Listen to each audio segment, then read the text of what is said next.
So, have you ever wondered why so many people wait exactly 40 days after a loved one passes away to hold a special memorial? Or, why you might see hundreds of colorful rags tied to the branches of wishing trees when you visit certain historical sites? We do these things almost on autopilot today, usually just writing them off as standard traditions.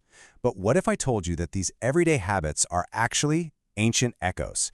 They're the surviving spiritual DNA of fierce, nomadic, equestrian warriors who roamed the Asian steppes literally thousands of years ago.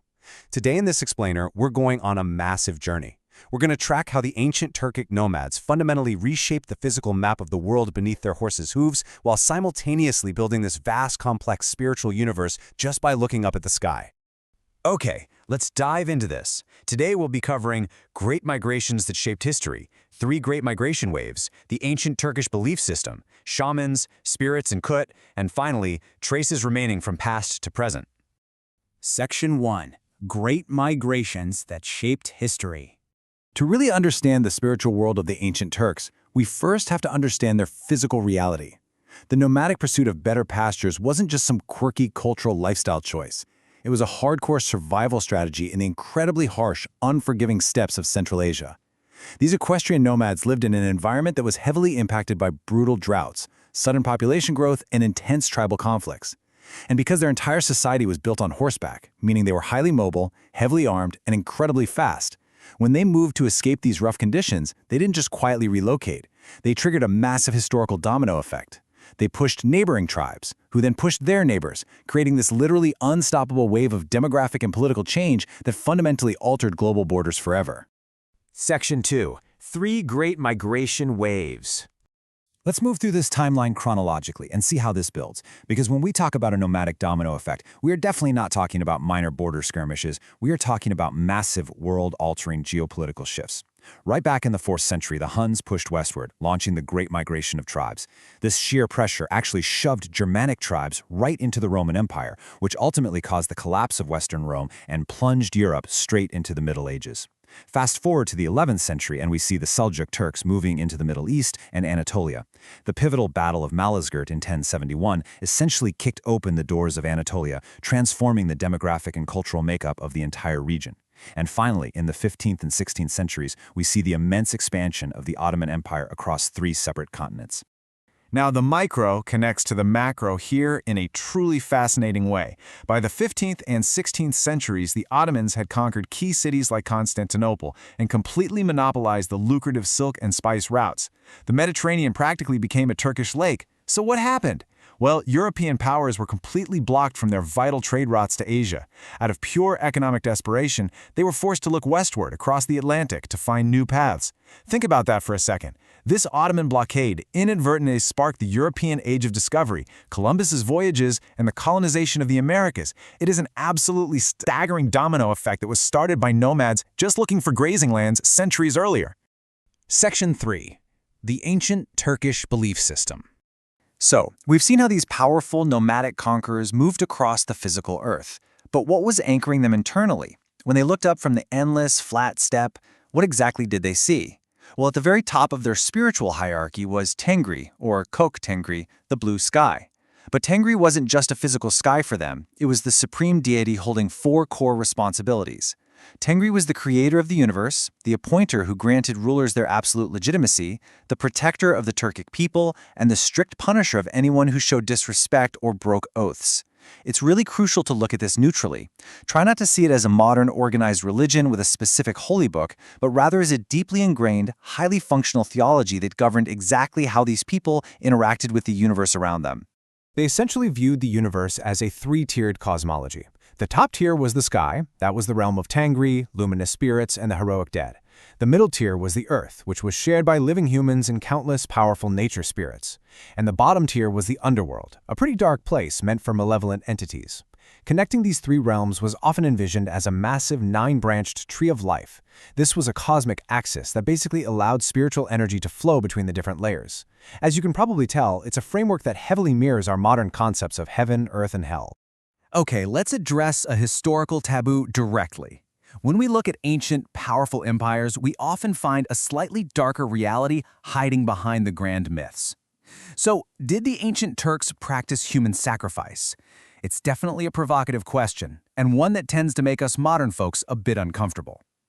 Well, the historical and archaeological evidence is pretty clear. Yes, they actually did. Excavations of Hun and Göktürk kurgans, which are these massive, elaborate burial mounds, reveal that when a great noble or ruler died, they were not buried alone.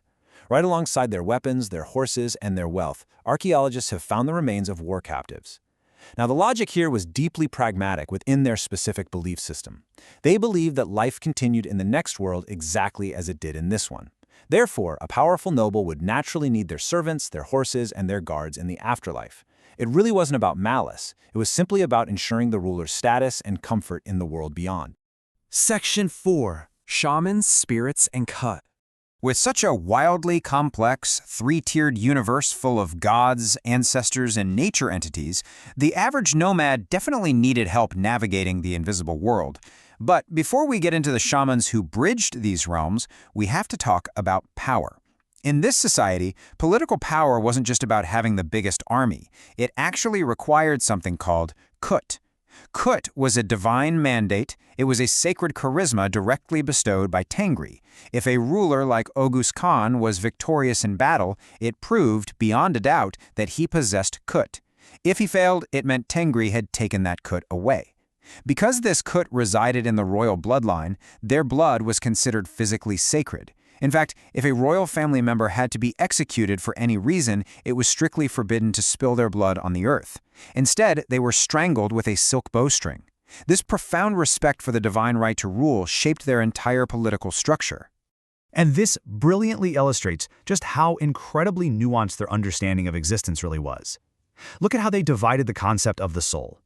They believed in tin, which is essentially a universal life force, or breath, found in literally everything. Humans, animals, trees, even stones. But humans also possessed sune, which is your distinct, individual personality and consciousness. What's absolutely fascinating here is they believed the sune could actually detach from the physical body during sleep or a trance, allowing for what we would call astral projection. And the absolute masters of detaching their sune were the shamans, known as Kam. Now, shamans were not priests in the modern sense. They were multifaceted spiritual workers. Through intense drumming, chanting, and entering deep, altered states of consciousness, their primary job was to basically leave their bodies to go negotiate with the spirit world. They healed the sick by retrieving lost souls. They foresaw the future, and they acted as cosmic guides, safely escorting the souls of the dead to the afterlife so they wouldn't get lost or become malevolent ghosts.